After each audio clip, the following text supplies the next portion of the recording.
L'histoire se déroule dans un village caché au cœur d'une forêt dense, à la frontière de deux royaumes en conflit. La tribu d'Aleke, une petite communauté de guerriers, vit en harmonie avec la nature. Leur mode de vie est régi par des traditions ancestrales, transmises de génération en génération. La tribu est connue pour sa force, sa résilience, et surtout pour son attachement indéfectible à ses terres sacrées. Amani est le chef de la tribu. Grand et musclé, il porte des peintures de guerre rouges et noires. Ses yeux sombres brillent de sagesse et de détermination. Ses cheveux longs sont tressés et décorés avec des perles symbolisant les exploits de sa vie. Amani est un leader charismatique, respecté pour sa sagesse et sa bravoure. Il est profondément attaché à sa terre et à son peuple, prêt à tout sacrifier pour les protéger. Naleli, la fille d'Amani, est une guerrière et protectrice des traditions. Élancée, avec des muscles fins et agiles, ses yeux verts scintillent d'intelligence et d'audace. Elle porte une tunique de cuir, des bracelets en argent, et un collier en dents de lion, symbole de sa victoire contre un félin légendaire. Naleli est déterminée, audacieuse, et passionnée par la défense des valeurs de sa tribu. Elle est l'héritière du leadership d'Amani, bien que parfois son impulsivité la mette en danger. Baku est un guerrier et ami d'enfance de Naleli, amoureux d'elle. De taille moyenne, Baku est trapu et robuste, avec une peau ébène marquée de cicatrices. Son visage est souvent couvert de poussière, et il porte un pagne en peau de léopard. Baku est loyal, courageux, et doté d'un grand sens de l'humour. Son amour pour Naleli est profond, mais il doute que ses sentiments soient réciproques. Il est prêt à tout pour protéger Naleli et leur tribu. Makari, l'ancien conseiller du village, est le maître des traditions et de la sagesse. Vieux et maigre, avec une longue barbe blanche et des yeux voilés par le temps, il se déplace avec un bâton sculpté qui porte les symboles des dieux de la tribu. Makari est sage, réfléchi, et attaché aux traditions. Il a une vision stratégique et comprend les signes de la nature. Ses conseils sont souvent difficiles à comprendre mais toujours justes. Une relation père-fille forte mais complexe lie Amani et Naleli. Amani admire la force et l'audace de Naleli mais s'inquiète de son impulsivité. Il veut qu'elle prenne la relève mais craint qu'elle ne soit pas prête. Naleli et Baku ont une relation marquée par une complicité naturelle. Baku cache ses sentiments pour Naleli, craignant de nuire à leur amitié.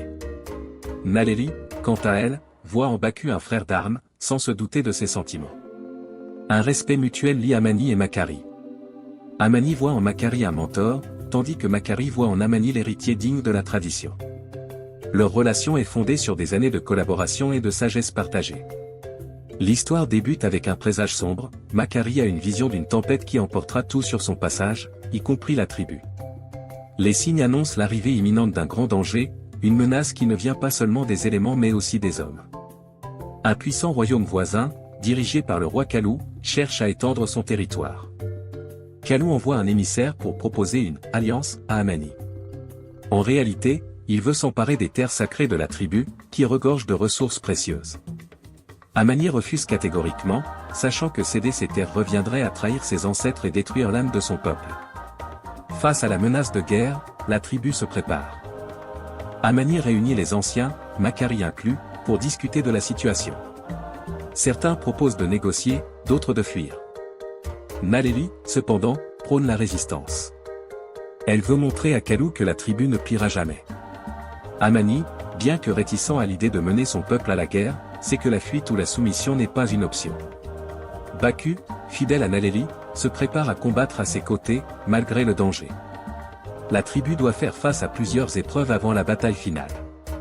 Une famine frappe le village, affaiblissant les guerriers.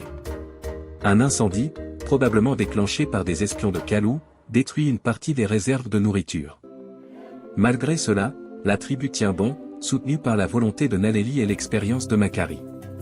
La bataille approche. Kalou lance une attaque massive sur la tribu. Le combat est intense et brutal. Amani mène ses guerriers avec bravoure, tandis que Naleli se bat férocement, prouvant qu'elle est digne de succéder à son père. Baku, blessé gravement, sauve la vie de Naleli au prix de la sienne, révélant enfin ses sentiments dans un dernier souffle. Contre toute attente, la tribu repousse l'armée de Kalou. Le roi, humilié, se retire, promettant de ne plus jamais s'en prendre à eux. Mais la victoire a un prix, Baku est mort, et le village est en ruine. Naleli, désormais chef, jure de reconstruire la tribu en mémoire de ceux qui sont tombés, avec la même détermination que son père. Elle apprend à canaliser son impulsivité, devenant une leader respectée, tout en préservant les traditions chères à Makari. L'idée centrale de l'histoire est que certaines choses sont trop précieuses pour être abandonnées, même au prix le plus élevé. L'honneur, les traditions, et la terre de la tribu représentent bien plus qu'une simple possession matérielle, ils sont l'âme même du peuple. Amani, Naleli, et Baku incarnent cette lutte pour préserver ce qui est cher, malgré les sacrifices qu'elle exige.